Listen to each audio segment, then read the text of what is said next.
Just looking at covers in my podcasting app, your podcast artwork can be a big factor in getting your show clicked on and listened to. People go into their podcast app, search for a topic, and a list of shows comes up. And strong podcast cover art will make the difference between having your show be one of the ones that gets clicked on or ignored, especially if your podcast is about a topic that there's lots of content around. So how can we create one for our show that will get clicked on? That's what we're covering in this video, including what size it needs to be, what to put on it, what to leave off, and the most common mistakes people make with their podcast cover art so you can avoid them. By the way, I'm finalizing the cover art for my new podcast, The Done by Lunch Entrepreneur, today as well, because this is step 10 in our series of how to start a new podcast, taking one step each day. You can see the entire series in a playlist on my YouTube channel. Starting with the basics, what size does podcast cover art need to be?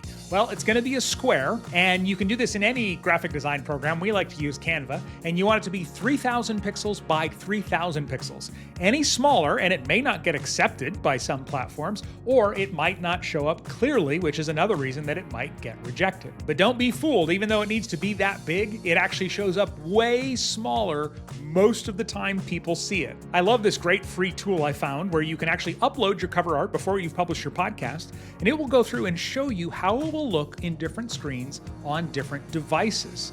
So again, it gets really small on some screens, and this is a great way to preview it up against some other really well-known podcasts. So what should be included in your cover art? Well, the only thing that should absolutely be included is your title. Now, a couple of other things you could consider including is a face, because people do connect with faces, and if you want your face to be part of the brand of the podcast, and maybe the host's name. Now, if you start adding more than just those basics, they don't stand out anymore, and they become harder to read. So here are the ones we're considering for my new podcast. This one, you can see, has my face, has the title, but only part of it. We decided that the full show is the Done by Lunch Entrepreneur. Entrepreneur is a long word, and so we just decided we're not going to include it on the cover. The title will still appear next to it. And for some of these, we do have my name.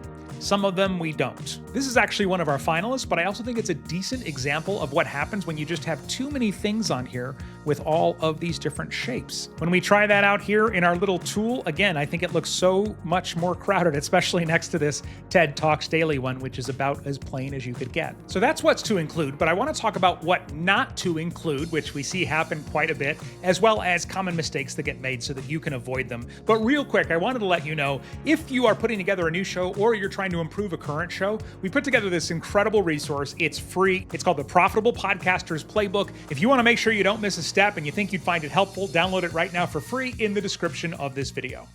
So what shouldn't you include in your podcast cover art? Well, we already talked about not including too much stuff where it's overly cluttered, but another thing not to include is the word podcast. People are going to see this in their podcasting apps. They already know it's a podcast. If you want to make a version of it that says podcast that goes on your website or somewhere else, you can certainly feel free to do that, but no reason to waste space, precious space, in your cover art to include the word podcast. And also some other things that if you include them will get your show rejected by Apple Podcasts, which we don't want, obviously. You can't use any Apple logos or Apple Podcast logos or anything like that. You can't have any explicit language on the cover. You can have explicit language in your podcast as long as you designate that, but not on the cover. And low quality blurry images are likely to get your cover art and your entire podcast rejected by Apple. And 3 common mistakes. Number 1, the clutter that we talked about. Don't make your podcast cover art too cluttered. Number 2, using hard to read fonts. Now is not the time to get fancy with cursive fonts and cutesy fonts and things like that. We want it to be easy to read